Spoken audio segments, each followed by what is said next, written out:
I showed up in Mongolia alone. I walked the city for about 3 days, and I eventually met a guy who knew a guy who owned some horses where I needed to start.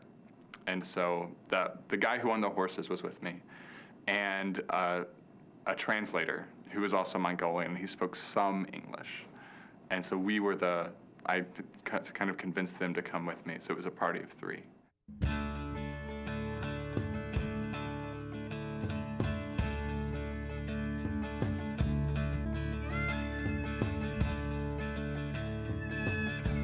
I knew I was going to be in Asia, and so I was looking for things that were going to happen. And 2006 happened to be the 800th year anniversary of Genghis Khan's coronation, his ascension to the throne, I guess. And that was a good enough reason. And so I went to Mongolia with that in mind. I didn't know exactly how I was going to do it. I didn't know I would end up riding a horse for 18 hours a day and doing all of these different things that I did. But I knew I wanted to do something relating to Genghis Khan's life.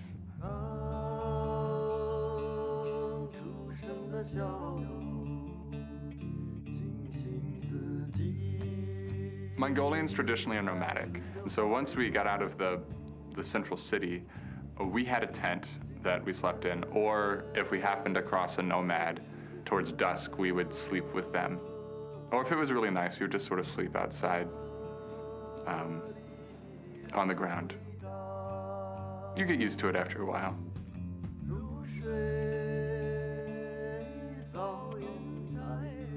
The guy who owned the horses grew up in the Gobi Desert, and he was terrified of water.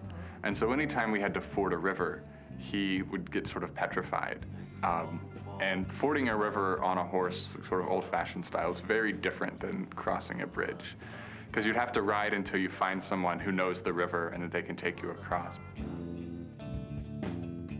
But every time he had to cross the river, he couldn't take it. And so there'd have to be extra trips across the river so somebody could ride on the horse with him to get him across. And that was always tough. Mongolian cuisine is a little bit different than Western cuisine, especially in the summer, because it's all dairy-based or fat-based. And so it's milk and buttermilk and cheese and dried cheese and a lot of combinations in between. And one meal I had was, it was a very honorable meal because they wanted to give me sort of the best food that they had. And so they gave me airag, which is fermented horse's milk, and a few cubic inches of pure sheep fat that you roll around in salt. And I had to be very polite and eat as much as I could, which was, I've had better meals, certainly. Oh man, the worst part about it, though, was the salt, was because my lips, I was very dehydrated and my lips had been exposed to the sun and they were cracked and blistered, and then, this fat cube rolled in salt that destroyed my lips. And so then to wash it down, I had fermented horse's milk, which has a flavor I can't really describe, but somewhere between goat cheese and mouthwash.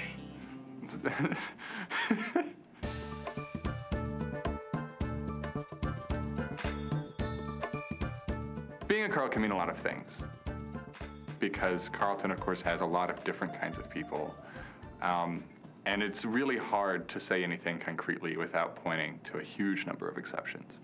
But I think being at Carleton definitely means 2 things, and that's that you really care about something. Maybe it's chemistry, maybe it's molecular something or other, big, huge words that I couldn't even say, or weird, esoteric international politics. But there's something that you are really, really, really passionate about. And that there's something in yourself, this is the other thing, that sort of draws you outside of your own world and your own concerns. And I think those 2 things really help people get along because they can share those passions with each other. Like my particular passion can feed into somebody else's sort of outward expression. And you get this great sense of community, of sharing and genuine interest through those 2 things.